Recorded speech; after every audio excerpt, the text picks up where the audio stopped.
বিটটি ওয়াটারফল দেখা হয়ে গেলে আমরা এগিয়ে গিয়েছিলাম তুষার ক্ষেতের দিকে।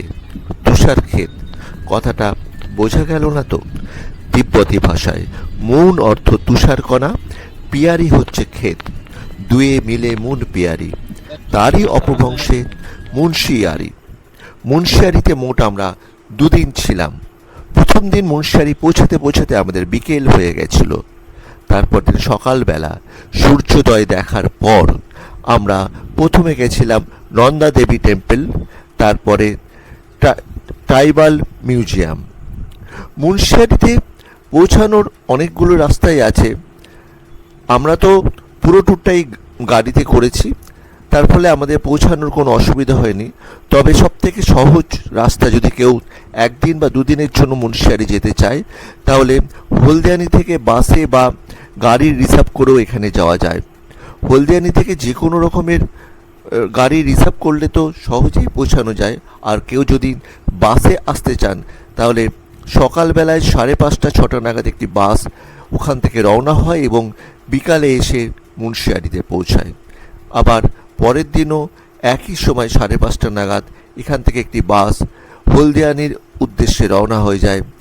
আলমোড়া হয়ে এই বাসটি হলদিয়ানি পৌঁছায়। আমরা এখন রয়েছি নন্দা দেবী টেম্পলে। আমরা আস্তে আস্তে টেম্পলের দিকে এগিয়ে যাচ্ছি এমনই সুদৃশ্য পথ দিয়ে।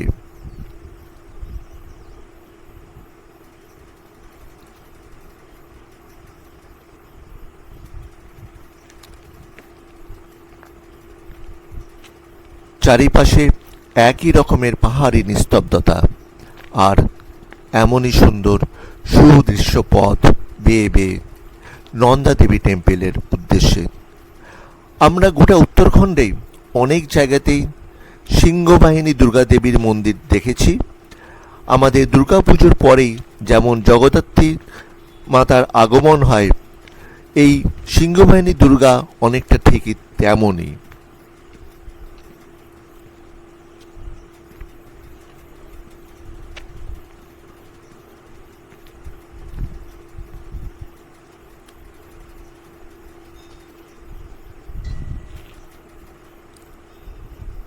মন্দিরের দিকে এগিয়ে যেতেই আমরা পুরোহিত মশাইয়ের স্তোত্র বা মন্ত্রপাঠ শুনতে পাই। আর আমরা ক্রমশ এগিয়ে যেতে থাকি নন্দা দেবী মন্দিরের দিকে। ওই যে দূরে যে মন্দিরটি দেখা যাচ্ছে, সেই মন্দিরটিরই নাম নন্দা দেবী টেম্পল। আর শোনা যাচ্ছে স্তোত্র পাঠ।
शरीर धारण करके वहां आई।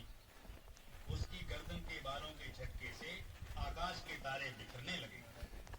इसी प्रकार इंद्र की शक्ति वज्र हाथ में लिए गजराज ऐरावत पर बैठकर आई। उसके भी सहस्र नेत्र थे। इंद्र का जैसा रूप है वैसा ही उसका भी स्वरूप। इंद्र का जैसा रूप है वैसा ही उसका भी स्वरूप था। तथा परिवृतिस्ताभिरीशानो देव शक्ति भी अन्यंता वसुरा शीघ्रम मम प्रीत्या चंडिकाम। ततो देवी श्रीरातु विनिष्क्रांताति भीषणा चंडिका शक्ति तीव्रा शिवा शत निरादिनी। साचा धूम्रजट्लम ईशानमप्राजितः दूत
সূর্যোদয় উপভোগ করার পরে আমরা দুপুরের খাওয়া দাওয়া হয়ে গেলে একটু রেস্ট নিই। তারপরে বিকালে পায়ে হাঁটা পথে একটু এগিয়ে গিয়েই ডান হাতে হেলিপ্যাড গ্রাউন্ডকে রেখে আর একটু এগিয়ে বাঁ হাতে 14 নম্বর ব্যাটালিয়ন সেনা ছাউনির পাশ দিয়ে আমরা এগিয়ে চলেছিলাম একটি আমাদের আবিষ্কার করা স্পটে সূর্যাস্ত দেখার জন্য। এখানকার স্থানীয় মানুষরা প্রতিদিন এখানে আসেন বিকালবেলায়। আমরা যেমন সকালে সূর্যের দিকে তাকিয়ে থাকি, ঠিক তেমনই রইল সমস্ত কিছুই তোমাদের জন্যে।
এমনই মুহূর্ত আমাদের মনকে শান্ত করে দেয়। আমাদের প্রতিদিনের চেনা জানা কোলাহল ভিড়ভাট্টা থেকে এমন দূরের শান্ত পরিবেশ আমাদের মন অনেক বেশি আরাম পায়, আনন্দ পায়, আর নিশ্চিন্ত হই আমরা আমাদের জীবনে। এরপরে আমরা যে হোটেলটায় ছিলাম পান্ডে লজ, তার রিভিউটা আমরা এর সঙ্গে দিয়ে দেব। আর এইটুকুনি বলার ছিল। আর সবাইকে বলার, এটা আমার হাইলি রেকমেন্ড থাকলো মুন্সিয়ারিতে আসার জন্য। বিশেষ করে এরকম একটি জায়গা আমরা আবিষ্কার করেছিলাম 14 নম্বর ব্যাটালিয়নের কাছে, এরকম একটি জায়গা যেখান থেকে সূর্যাস্ত অপরূপভাবে দেখা যায়। আর তোমাদের জন্য রইল এই গোটা দৃশ্যটা, এমন নীলচে পাহাড়, সূর্য তার নিস্তেজ অবস্থায় এমনই রং লাগিয়েছিল। আর এই যে এখান থেকে অনেকে ট্রেকিংও করে, তার একটি নাম্বারও আমি দিয়ে দিলাম। পান্ডে লজ। আর পান্ডে লজে আসলে সব থেকে যেটা আমরা সব থেকে আশ্চর্য হয়েছিলাম তার মালিককে দেখে। এত অমায়িক, এত আন্তরিক মানুষ আমরা দেখিনি। আমরা অনেক রিসর্ট হোটেলে থেকেছি, অনেক গেস্ট হাউসে থেকেছি, কিন্তু মালিক নিজে এসে বারে বারে খোঁজ দিচ্ছেন কোনো অসুবিধা হচ্ছে কিনা। তিনি বলছেন সূর্যোদয় থেকে সূর্যাস্ত দেখার জন্য। আর এই যে চারিপাশে এরকম একদম মেন রোডের পাশেই এখানে এসে বাস বা অন্যান্য সমস্ত পরিবহন থামে। আর এই যে আমাদের ঘর, এমনই সুন্দর ব্যালকনি পাশেই, আর এখান থেকে চাইলে বসে কফি নিয়ে আরামে সূর্যোদয় থেকে সূর্যাস্ত দেখা যায়। আর এই যে আমাদের ঘর, এমনই সুন্দর পরিষ্কার ছিমছাম, আর বাইরে তাকালে এমন দৃশ্য।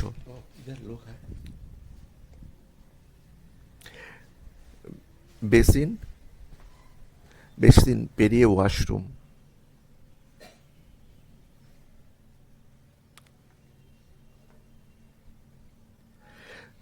এখানে অনেক রকম ছোট বড় হোটেল আছে ঠিকই, কিন্তু সত্যি এটা সব থেকে সুন্দর। রইল সব কিছুই তোমাদের জন্য।